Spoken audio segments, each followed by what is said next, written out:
This video is sponsored by Card Kingdom. You can visit their store by using my referral link in the description below.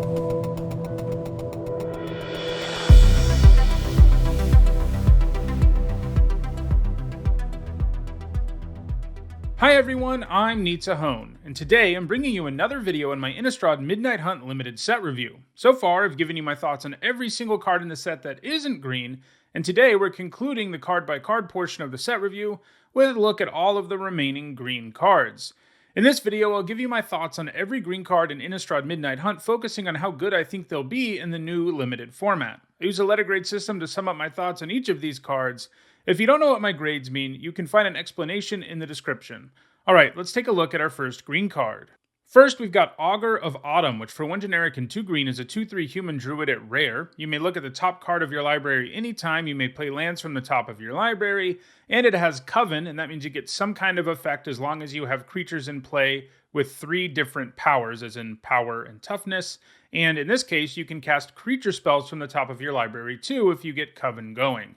This is really good. I'm already sold on a 3-mana 2/3 that lets me play lands from the top of my library. That results in some very real card advantage. Adding the Coven upside is nice, and when you can get it going, you'll be capable of effectively drawing an extra card on almost every turn. It's also nice that you can play it on a turn where you haven't played a land, and if there's a land on top of your library, you can play it, which basically means you're getting at least a 2-for-1. With these creatures with Coven, actually getting Coven isn't that crazy since the Augur itself will count as 1 power. So, I mean, you're going to get the Coven part online a decent chunk of the time, and when you do, it's going to be really good, and when you don't, it's still going to be quite good. I think I'm willing to go all the way up to a B+ on a card like this. It's just a card advantage engine. If Coven's even easier than I think to get, it may become so powerful that it even gets an A-.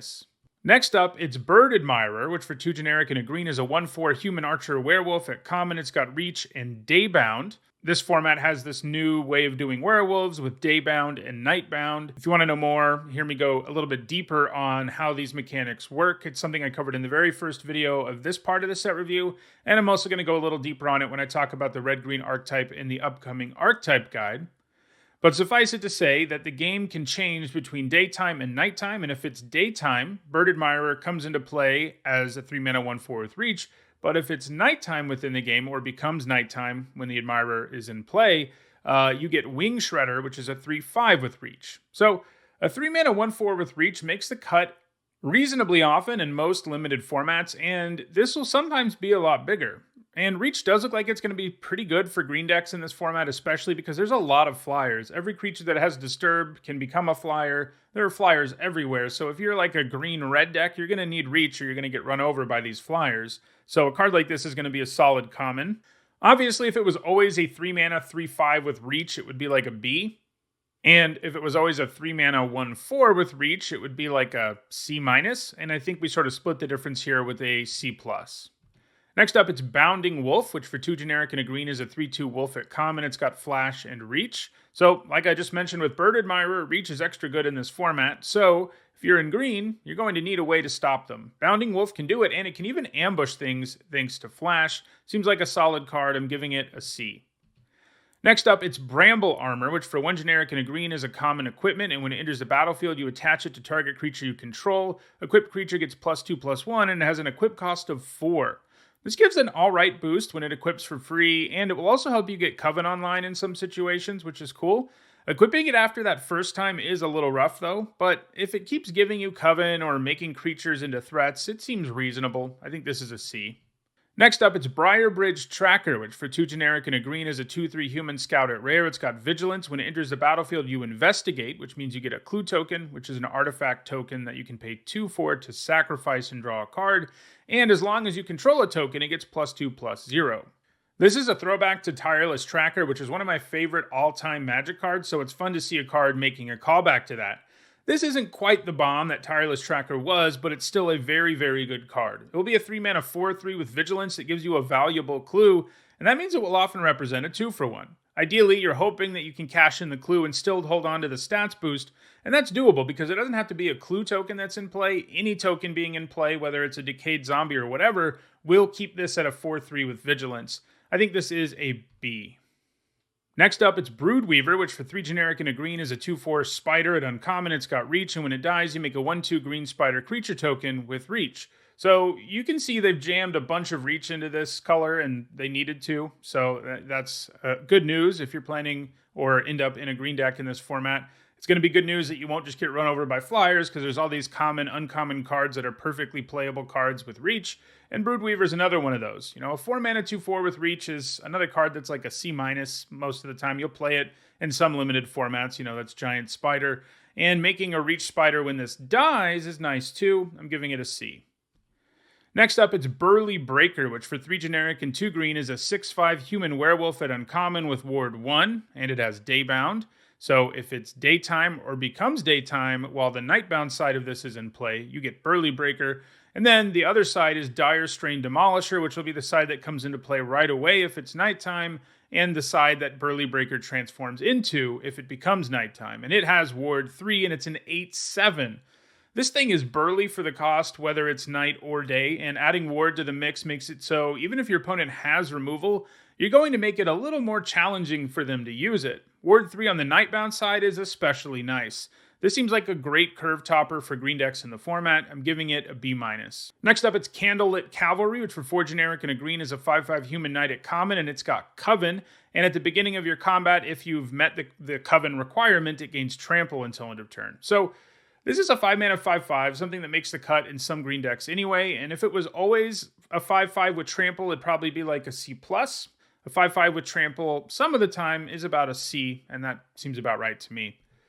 Next up, it's Clear Shot, which for 2 generic and a green is an uncommon instant. And it says target creature you control gets +1/+1 until end of turn. It deals damage equal to its power to target creature you don't control.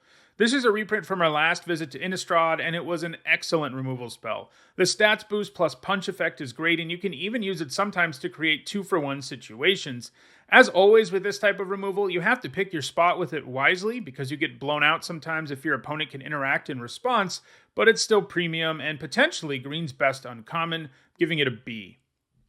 Next up, it's Consuming Blob, which for 3 generic and 2 green is a star+1 ooze at Mythic Rare, and it has the Tarmogoyf ability. Its power is equal to the number of card types among cards in your graveyard, and its toughness is equal to that number +1. It's a little worse than the Tarmogoyf ability, actually, because it only looks at your graveyard, but it's very similar. And then it also says at the beginning of your end step, create a green ooze creature token with this creature's power is equal to the number of card types among cards in your graveyard, and its toughness is equal to that number +1. So by the time you play this on turn 5, it's usually going to be at least a 1/2 and pretty regularly a 2/3, and on occasion even larger than that. And this format does have a lot of graveyard stuff, but that isn't a great rate, but the fact that it gives you a token on your instep every turn is pretty nice, and that is something that can get out of hand in a hurry, even if the tokens are just 1/2s and 2/3s. I mean, 5 mana for 2 2/3s, for example, isn't too bad, and it has way more upside than that. And by the late game, it has the potential to be much larger. Now, there is sort of the awkward downside of the fact that this format has 2 mechanics that exile cards from graveyards, namely Disturb and Flashback. So sometimes casting those might not be great for your blob, and you kind of need to be casting those things. So it's kind of a weird card in a set where graveyards are going to be in weird shape. I mean, yeah, you'll be filling them up, but you'll also be emptying them. Still, I mean, I think the ceiling here is really high. I do think the floor could be pretty ugly. Obviously, if your opponent kills it right away, it's going to be really bad.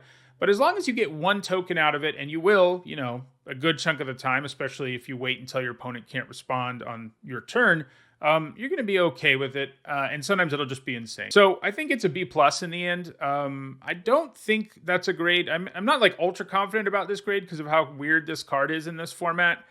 But I think if I'm wrong, I'm probably actually overrating it. And normally I underrate cards, so keep that in mind. We'll see what I get right or wrong about this card at the end of the format.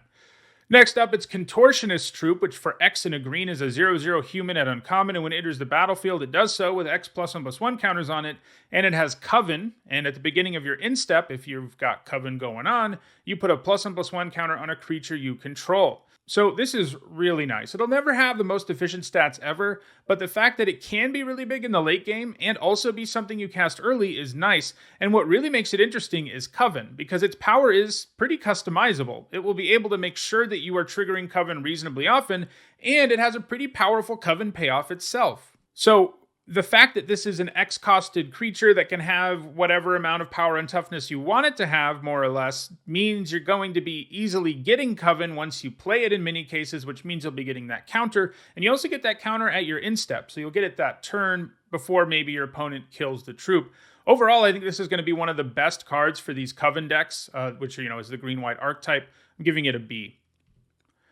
Next up, it's Dawnheart Mentor, which for 2 generic and a green is a 0/4 human warlock at uncommon, and when it enters the battlefield, you create a 1/1 white human creature token, and it has Coven, and it has an ability that you can use if you get Coven online, and that is that target creature you control gets +3/+3 and gains trample until end of turn for 5 generic and a green mana. So 3 mana, 0/4 that makes a 1/1 is probably like a C-. Neither body's very impressive, but getting them both for that price isn't too bad, especially since going wide is kind of a thing in the green-white deck. This gets extra bonus points here for Coven though, since on its own it gives you a 1/1 and a 0/4 and also has a Coven payoff, sort of like the troop that we just looked at. It'll help you get Coven going, and then it has a Coven payoff. Now, its Coven payoff isn't nearly as impressive as the troops, but it is still pretty good. Also note that the Mentor itself doesn't have Defender, it just has 0 power, so you can actually target itself with the ability, which could come up sometimes. Overall, I think this is a C+. If Coven ends up being really, really powerful, I could definitely see it moving up, though. Next up, it's Dawnheart Rejuvenator, which for 3 generic and a green is a 2/4 human warlock at common. When it enters the battlefield, you gain 3 life, and it can tap to add 1 mana of any color. We've basically seen this card before, like Centaur Nurturer and War of the Spark was pretty much the same thing, and it was pretty nice. It gives you fixing, and while it might not be the most imposing creature, the life it gains you can help you get to your next turn, where you can make use of that mana. I'm giving this a C+. Also helps you splash stuff, which is cool. Next up, we've got Death Bonnet Sprout, which for 1 green is a 1/1 fungus at uncommon, and it says at the beginning of your upkeep, mill a card, then if there are 3 or more creature cards in your graveyard, transform Death Bonnet Sprout. And when you do transform it, it becomes Death Bonnet Hulk, which is a 3/3 fungus horror, and at the beginning of your upkeep, you can exile a card from a graveyard. If a creature card was exiled this way, you put a +1/+1 counter on Death Bonnet Hulk. So this starts out as a card that helps you mill yourself a bit, which is something you're interested in this format. I don't think it's something that you would play a ton if that's all it was, though. But once it mills enough stuff, though, note it does have to be creatures, not just any cards, but once you mill enough creatures, or enough creatures of yours die, it can transform into a pretty real threat that becomes increasingly large.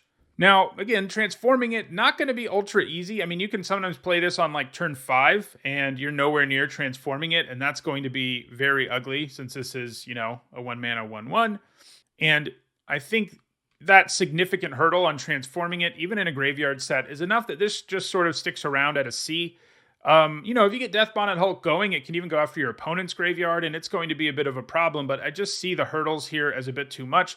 I think playing it on turn 1 is going to feel pretty good, but again, remember, it has to be creatures that you're milling, or the creatures that are dying, or that you're discarding, and, forcing that stuff to happen outside of milling yourself is probably not a great idea just to transform this thing. So yeah, I think it's a perfectly solid card, and it has some neat upside, but again, the hurdle is just too much for me to want to give it more than a C.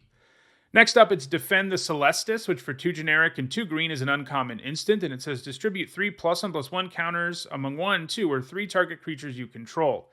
So 4 mana combat tricks are usually pretty ugly cards that you just don't want to play unless they do something really impressive. You want your combat tricks to be 1 or 2 mana so that you're really, blowing your opponent out in combat and then in your second main phase playing another creature. And you're not going to do that here most of the time. However, this does do a few things to overcome the problems that most expensive combat tricks have. First, the boost is permanent, of course, because it's +1/+1 counters, and second, you can distribute the counters in a variety of ways in such way that getting like a 2-for-1 with it isn't far-fetched, and you could even get a 3-for-1 in particularly dangerous situations for your opponent, and that upside definitely matters. And it's also worth noting that it can help you set up Coven, because you can sort of be like, okay, I'm going to put these counters on my creatures in such a way that all of a sudden I have Coven because, now because I've distributed these counters among these 3 creatures, they all have different power.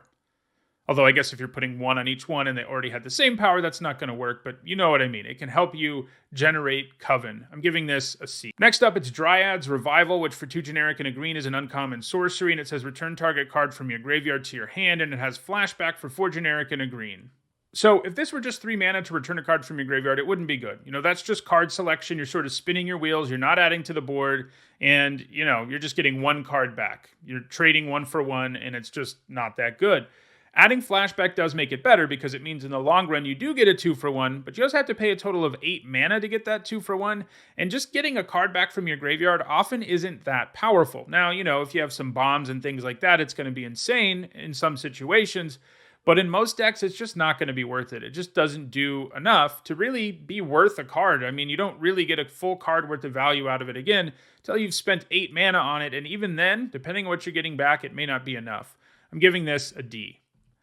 Next up, it's Duel for Dominance, which for 1 generic and a green is a common instant. It's got Coven, and when you cast it, if you have those 3 or more creatures with different powers, you put a +1/+1 counter on the creature you target, and then that creature fights an opposing creature. So this isn't going to be premium exactly. It will simply be 1 and a green to fight often enough that it just can't get there. When you do get the +1/+1 bonus, it will feel insane though. And, if it always did that, it would be a premium removal spell. But as it is, it's just not going to do that all the time. And when it can't, it's going to feel pretty ugly. When it can, you're going to feel pretty good about yourself. I'm giving this a C+. Next up, it's Eccentric Farmer, which for 2 generic and a green is a 2/3 human peasant at common. When it enters the battlefield, you mill 3 cards, and then you may return a land card from your graveyard to your hand. Lands will end up in your graveyard more often than normal in this format because of self-mill like Eccentric Farmer, and you'll play this and maybe, put a couple things in your graveyard that give you some value, and you're pretty likely to throw a land in there if there isn't already one, and this sort of makes sure you hit your next land drop while having kind of decent stats around. It's certainly not exciting, but it's a solid enough playable. You'll play it more often than you cut it. I'm giving it a C-. Next up, it's Harvest-Tide Sentry, which for 1 generic and a green is a 3/1 human warrior. At common, it's got Coven, and in its case, it can't be blocked by creatures with power 2 or less if you have Coven. So this has perfectly solid base stats, and if you can get Coven going, it'll be harder to block. And, the fact that smaller creatures won't be able to block this is actually pretty good because that's like what you don't want to happen. You don't want a 1/1 or a 2/2 token to block your 2 mana 3/1. It just doesn't feel very good when you end up in those situations. And if you get Coven going, your opponent just won't be able to do it. They'll have to block it with a real creature if they want to block it, and a lot of real creatures will die to 3 damage. So yeah, this is a nice little 2-drop for green. I'm giving it a C. Next up, we have Hound Tamer, which is 2 generic and a green for a 3/3 with trample. It's a human werewolf as well at uncommon, and you can pay 3 generic and a green to put a +1/+1 counter on a creature, and it has Daybound. And when it's nighttime, you get Untamed Pup, which is a 4/4 with trample that gives other wolves and werewolves you control trample, and it puts a +1/+1 counter on target creature for 4 mana as well. So you would always play this card if it was always Hound Tamer. Like, that would be at least a B-. It has good stats and an ability that can be a nice place to sink mana in the late game. And obviously the fact it can also be a larger creature that grants trample to a bunch of stuff is huge upside. And actually, the fact that you can pay mana to put counters on things with this creature synergizes with the werewolves pretty well because it gives you something to do with your mana that isn't casting spells, and it increases the chances that you're going to get Untamed Pup pretty quickly out of this card. Overall, this is a really good uncommon. One of the better ones overall in the set, and certainly green's best. I think I'm giving it a B+. Next up, it's Howl of the Hunt, which for 2 generic and a green is a common aura. It has flash, it has enchant creature, and when it enters the battlefield, if enchanted creature is a wolf or a werewolf, you untap it, and enchanted creature gets +2/+2 and has vigilance. So this kind of card almost always overperforms. Combat tricks and auras have serious problems, and those are important to point out. But the chief one is that you get totally blown out if you're not careful. But auras with flash tend to play reasonably well every time we see them, provided they're reasonably cost, and I think this one is another of these. You have to be careful about when you play it, of course, but if your opponent has no way to interact, this is basically a combat trick that takes something down, and then the aura itself sticks around, and that in that way, you're getting a whole card worth of value when you flash this in as a combat trick to kill an opposing creature. So if your creature then dies on a later turn, it's not really a 2-for-1 anymore. It's just a 2-for-2, and that really mitigates against that big problem that auras can have. And the werewolf upside here does definitely matter. You can ambush block something even to an even greater extent if it's going to untap. Also, the fact that it has flash means you can just pass your turn, your guys turn into their scary werewolf versions, and then you can still use your mana on your opponent's turn to play Howl of the Hunt. All of that might sound like I think this is incredible. I don't think it's incredible, but these auras usually, Like your average aura in a limited format's about a D, but this one is perfectly playable, and that's a huge upgrade over what they usually are. I think this one's a C. Next up, it's Might of Old Ways, which for 1 generic and a green is a common instant. It says target creature gets +2/+2 until end of turn, and it's got Coven. If you have those creatures with 3 or more powers, you draw a card. This looks like a decent trick. I mean, 2 mana for +2/+2 is like a D+ trick. That's just not the best boost ever. It'll help a creature win a lot of combats, but it won't help them win, all of them. Like a really good trick lets a creature win a massive percentage of combats, and this probably is sort of 50-50. But the fact it adds in this Coven effect is amazing, because if you can use this to kill an opposing creature, keep yours alive, and draw a card, you're getting insane value. And additionally, if you do have to use this in a situation where you would normally get 2 for 1 using this trick, you do get to draw the card, so you're no longer getting 2 for 1. You kill your opponent's thing, you use your Mind of the Old Ways, and then you draw a card. And I think Coven is doable enough that this ends up being a perfectly solid combat trick. I'm giving it a C. Next up, it's Outland Liberator, which for 1 generic and a green is a 2/2 human werewolf at uncommon. You can pay 1 generic and sacrifice it to destroy target artifact or enchantment. It has Daybound, of course, and the nighttime version is Frenzied Trapbreaker, which is a 3/3 with the same first ability. It can sack itself to destroy an artifact or enchantment, and when it attacks, you can destroy target artifact or enchantment defending player controls. So the front side of this would be playable in just about any limited format. It'd be a C-, maybe even a C. Like, in your typical limited format that doesn't have a heavy artifact or enchantment theme. This is also a format that doesn't have a heavy artifact or enchantment theme, by the way. So the ability is not as amazing as it would have been in some other planes, some other formats we've visited recently, but there are still things for it to blow up, and that's nice utility to have on a bear, and it can also turn into a scarier creature. Again, the 2 abilities it has aren't going to be incredible. If your opponent was regularly going to have artifacts or enchantments, the fact it would blow them up when it attacks would be amazing. But I think, 95% of the time, you're not going to have anything to target with Frenzied Trapbreaker. So basically, the main thing you have here is a 2 mana 2/2 that's sometimes a 2 mana 3/3 that has some nice utility to blow stuff up. And that's a nice card, but not really one you want to take early, super early, I don't think. I'm giving it a C+. Next up, it's Path to the Festival, which for 2 generic and a green is a common sorcery. It says search your library for a basic land card, put that card onto the battlefield, then shuffle. Then if there are 3 or more basic land types among lands you control, scry 1, and it has flashback for 4 generic and a green. This is pretty clunky, since it doesn't add to the board in any way.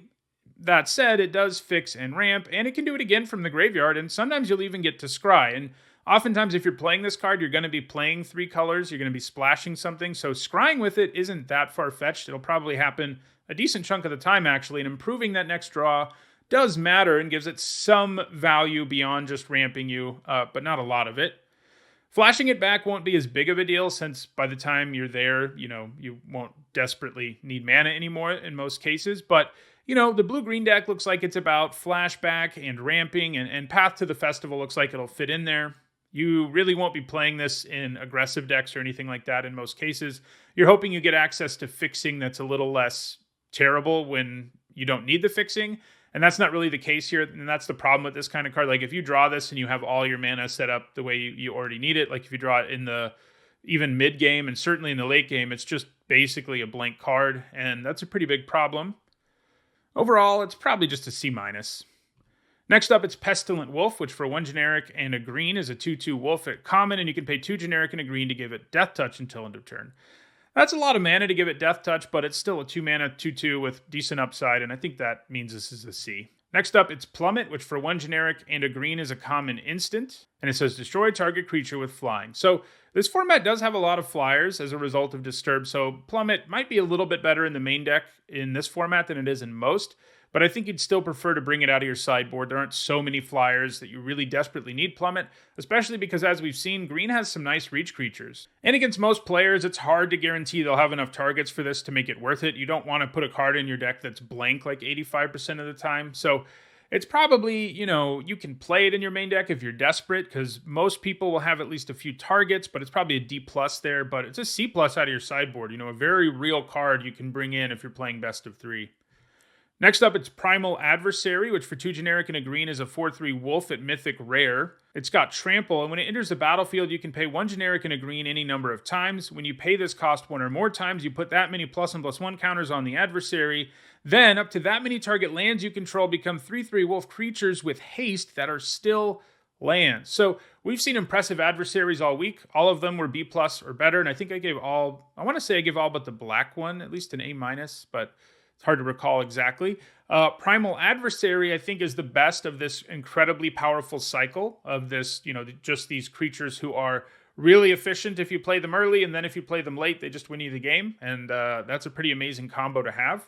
So what I think makes this one so good is that even if your opponent does kill it one way or another, you permanently add to the board in a very real way. The black one adds to the board, but he adds these, the decay counters, decay tokens, that is, and Primal Adversary permanently adds to the board because it makes your lands into 3/3s. And just think about the way you spend mana here. If you pay 5 for this, you get a 5/4 with Trample, and one of your lands becomes a 3/3. That's 5 mana investment right there. And that is pretty crazy. And obviously, that's probably the peak efficiency, but it has the additional upside of, hey, you can also pump a bunch more mana into it and make even more lands into wolves.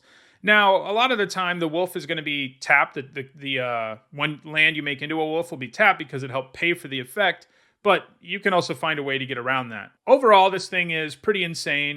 Great stats as a baseline, and then absolutely insane ceiling. I think it's a bomb. I'm giving it an A. Next up, it's Return to Nature, which for 1 generic and a green is a common instant. It says choose 1, destroy target artifact, destroy target enchantment, or exile target card from a graveyard. It's nice that this does 3 different things, making it a sort of reasonable main deck card, but I'm really skeptical about main decking it on a regular basis. This format has, as we've said, artifacts and enchantments, but not a ton of them. And so the option that might entice people to put it into their deck the most is probably the exile target card from a graveyard because, hey, this is a graveyard format. And while that's true, just playing a card that what it does is exile a card from a graveyard isn't going to be worth a card most of the time, because most of the time what you're exiling is a card your opponent already cast that has flashback or disturb, and just shutting that down isn't really worth 1 card in most cases. And sure, this has flexibility going for it. Sometimes you'll have nice targets for the other 2 effects, but you won't often enough, and I think that means this is like a D+ in your main board. It is a very real sideboard card. If you go up against someone who has between 3 and 5 artifacts and enchantments and or several cards that do things from the graveyard, it gets better, and it's probably a C+ to side in best of 3. Next up, it's Rise of the Ants, which for 4 generic and 2 green is an uncommon sorcery, and you create 2 3/3 green insect creature tokens and you gain 2 life, and it has flashback for 6 generic and 2 green. This is a nice little card. Don't get me wrong, 6 mana for 2 3/3s and 2 life isn't amazing, but it's passable and it can enable a 2-for-1 on many boards. Casting this the first time will often do enough to help you stabilize between the 2 bodies and the life it gives you. Flashing it back is definitely expensive, but by that point you've gotten 4 bodies, all of which can conceivably trade for 1 card, so you've got a 4-for-1 here. So the whole deal here isn't exactly efficient, but I think this looks like a pretty nice curve topper, especially in the blue-green deck, which is the deck most interested in ramp, and it also has sort of like a big flashback sub-theme. It's going to be the deck the best at actually flashing back creatures that have this powerful, this high mana flashback cost, so this is going to be a great top curve card for that deck. For a lot of the other decks in the format, it's just going to be, solid. Like the Werewolf deck, you'll probably play this, but it's not going to be amazing. So overall, I think that means this is a C+. It may be bumped up a little bit to a B-, like in the blue-green deck. Next up, it's Sereth the Viper's Fang, which for 2 generic and 2 green is a 3/4 legendary human warlock at rare. It says other tapped creatures you control have Death Touch, other untapped creatures you control have Hexproof, and you can pay 1 and tap it to untap another target creature or land you control.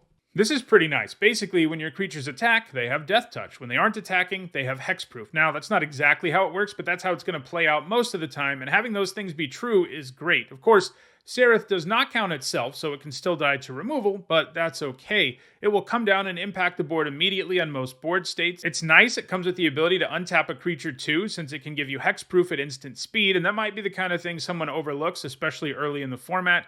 It can also untap lands, but that's sort of just like filtering mana sort of ineffectively, and that's not going to come up a ton in Limited. Overall, this is a very good card that just alters the board right away and then can really make the game difficult for your opponent to win. It is relatively easy to kill, but the immediate impact it gives you is no joke. I think it falls a little short of being a bomb, but I think it's a B+. Next up, it's Shadow Beast Sighting, which for 3 generic and a green gives you a 4/4 green beast creature token. It's common, and it has flashback for 6 generic and a green. So 4 mana to make a 4/4 is probably, a token, probably like a C-, maybe just a straight up C. Adding the flashback here is nice. It's a little costly for what you get, of course, as most of the flashbacks are, but this is another card that the blue-green deck will be able to take decent advantage of, and that other decks will just play because it's a 4 mana 4/4. It'll fit into more decks than like Rise of the Ants will, just because it has a much more easy to reach mana cost when you cast it the first time. So I think it's a C+. Next up, it's Snarling Wolf, which for 1 generic is a 1/1 wolf at common, and you can pay 1 generic and a green to give it +2/+2 until end of turn, activated only once each turn. So this is Rootwalla basically, but in wolf form, and this kind of card tends to feel pretty good early as your opponent just can't block it because of the threat of activation, and then the fact it can become a 3/3 keeps it relevant in the later game too. Also, can sort of fill 2 different slots for Coven if that ends up coming up in a game. I'm giving it a C. Next up, it's Storm the Festival, which for 3 generic and 3 green is a rare sorcery. It says look at the top 5 cards of your library. You may put up to 2 permanent cards with mana value 5 or less from among them onto the battlefield. Put the rest on the bottom of your library in a random order. And it has flashback for 7 generic and 3 green. This is a pretty sweet card. It has a cool design, good flavor-wise, and everything else. To play this, your deck will generally need to have very few non-permanents in it, because if you hit only one thing with it, you're probably not getting your mana's worth. I mean, I guess if you hit a 5 mana permanent, it won't feel like a complete disaster. But if you're hitting 2 things, especially if they're both non-lands, the 6 mana you spend on this will be worth it. It's kind of like you're drawing 2 cards and adding to the board at the same time when you can pull that off. The flashback cost here is exorbitant, but it could come up in the extreme late game, and when it does, this will let you claw your way back into a game or solidify your lead. So this has a ton of upside, but it also has some pretty intense deck building requirements. Again, you can't really be running more than 3 or 4 instants and sorceries. If you do that, it's not going to be very good. But I think going that route is going to be worth it enough, often enough for Storm the Festival to be a pretty powerful card, a card you can spend a relatively high pick on, giving it a B-. Next up, it's Tapping at the Window, which for 1 generic and a green is a common sorcery. It says look at the top 3 cards of your library. You may reveal a creature card from among them and put it into your hand. Put the rest into your graveyard. And it has flashback for 2 generic and a green. This gives you some pretty good card selection while also loading the graveyard, and you end up with a reasonable 2-for-1 for 5 mana when you flash it back.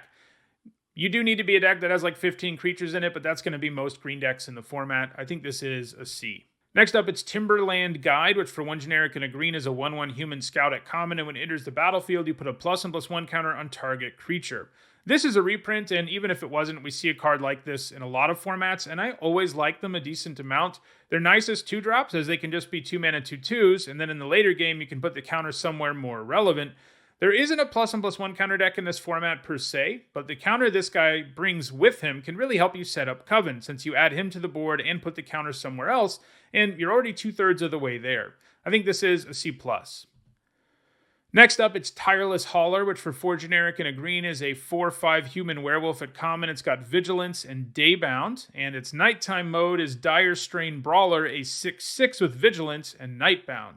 So, like with most of these, the front side of the card is perfectly reasonable. A 4/5 with Vigilance can do some decent work, and might just be a straight up C, a 5 mana 4/5 with Vigilance. But it also has a werewolf side where it has the potential to really become massive and be more assertive on the board. I'm giving it a C+. Next up, it's Tovalar's Huntmaster, which for 4 generic and 2 green is a 6/6 human werewolf at rare. When it enters the battlefield, you create 2 2/2 green wolf creature tokens, and it's got Daybound. And its nighttime mode is Tovalar's Pack Leader, where it grows to a 7/7, still has the same ETB attack trigger, and you can pay 2 generic and 2 green to have another target wolf or werewolf you control fight target creature you don't control. This is insanely strong and does a pretty good impression of Grave Titan, a card that's been a massive bomb in the past. No matter what, you're going to get your 2 wolf tokens, even if your opponent kills this guy on the spot, and that goes a long way towards making it a great card because you're going to get something no matter what. Then if they don't kill it, the wolf tokens are going to be all over the place and your opponent will just lose. He even has the Nightbound upside, which means not only will he be a lot larger, well, I guess it's only 1/1 larger in this case, but he also brings the fight ability to the table, which will certainly matter on many board states. It's a little bit of a bummer that he can't fight himself. Someone else has to do the fighting, but this card is already an insane bomb and already an A+, so, I guess I can't complain too much about that.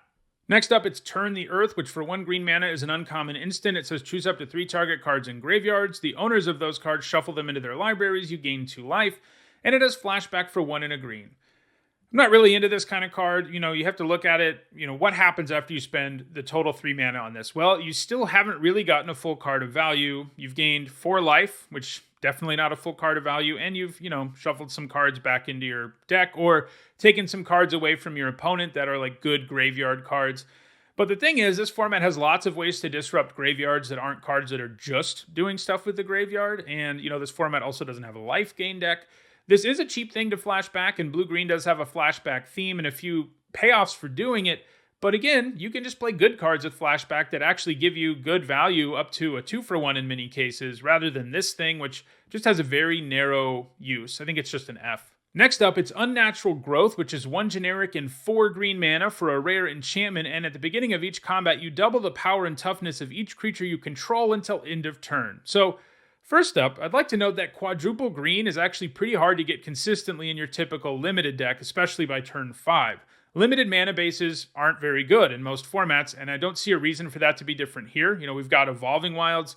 Green does have access to some fixing we've seen, so, green is the best positioned to cast something that's 4 of its mana symbol, but it's still not going to be very easy. So, you can't really count on being able to cast this consistently without being really heavy into green. If you can cast it, it has a very impressive effect, and one that will alter the board state immediately since you can play it in your first main phase, go to combat, and get the boost right away. Your board will usually be able to take some advantage of that, and sometimes it'll just be incredible. So it's kind of hard determining how to grade this. If it didn't have a quadruple green mana cost, I'd probably give it a B. Like if it was 3 colorless and 2 green, it would probably be a B, because that's like a very doable mana cost. It would still not be a bomb because it would have the downside of, you have to have some board state for it to do a thing, but it would be a much better card. I think with quadruple green, I can really only give it a C+. It is a kind of card that you can just sort of snatch up because people are going to be afraid of that mana cost. And if it turns out you can cast it relatively easily, you have the fixing and whatnot, then it's going to be better in your deck. But I think you need to value it at about a C+. Next up, it's Willowgeist, which for 1 green mana is a 1/1 Treefolk Spirit. At rare, it's got Trample, and whenever 1 or more cards leave your graveyard, you put a +1/+1 counter on Willowgeist, and when it dies, you gain life equal to its power. So at worst, this is a 1 mana 1/1 that gains you a life when it dies, and it also has Trample, so it's a good thing to put counters on and stuff. You'd probably play that card sometimes in Limited. It might be a D+ or a C-, but it has this additional ability to put counters on it, and it's not going to be super easy to get it done. It isn't like you'll be exiling stuff early most of the time. So in the early game, it's going to be pretty unimpressive, but at the same time, you also want to get it into play early so that it can gain +1/+1 counters. But the realistic thing is probably that it becomes like a 2/2 on turn 4 or 5 and maybe a 3/3 on the turn after that if you're not enhancing it in any other ways. It does grow and become more of a problem the longer a game goes on. It also punishes your opponent for hating on your graveyard with the cards in this format that can do it, which is kind of nice. Overall, I think it's just a solid playable. I'm giving it a C. I just can't see making this thing big enough, quickly enough for it to be anything more than that. All right, our last green card, and the very last card we're going to look at in this set review. It's the only card remaining in the set that I haven't given you my thoughts on, and it's an exciting one. It's Wrenn and 7, which for 3 generic and 2 green is a legendary Planeswalker Wrenn with 5 loyalty, starting loyalty. It's a mythic rare. She has a +1 that says reveal the top 4 cards of your library, put all land cards revealed this way into your hand and the rest into your graveyard. She has a 0 ability that says put any number of land cards from your hand onto the battlefield tapped. She has a -3 ability that says create a green Treefolk creature token with reach, and this creature's power and toughness are each equal to the number of lands you control. And she has a -8 that says return all permanent cards from your graveyard to your hand you get an emblem with. You have no maximum hand size. So count them, that's 4 loyalty abilities, not something we see all the time on Planeswalkers. Some of the most powerful ones ever have them, so that's good company that Wrenn and 7 is keeping. Also, I think Ren 7 is one of the cooler designs for Planeswalkers we've seen in a while. The idea that she, sort of merges with these tree folk on various planes and names them, whatever number it is. We already saw Ren 6. This one's Ren 7 because this is her seventh sort of tree folk host or whatever. I don't know the lore that well, but I kind of get the idea just from the cards. Anyway, she's a very powerful planeswalker. Typically, you'll be playing it and using the -3 right away to get a 5/5 tree folk that will continue to grow throughout the game, and that's not a bad deal as a fail case for 5 mana. If Ren is allowed to stick around, you can use a +1 to find more lands while also loading up your graveyard, and, as we've said, that matters in this format. The more lands you find, the bigger that token gets, and the more loyalty Ren 7 gets, the more tokens it can make. Even if you do use the -3 to make a 5/5 and then use the +1 and then use the -3 again to get another tree folk and lose Ren, you're going to feel pretty good. Obviously, if you get to the ultimate, then you're really in business and all the stuff you just threw in your graveyard just comes back. Because Ren can protect herself quite effectively and draw you cards and load up your graveyard in a format that matters, she's certainly a bomb.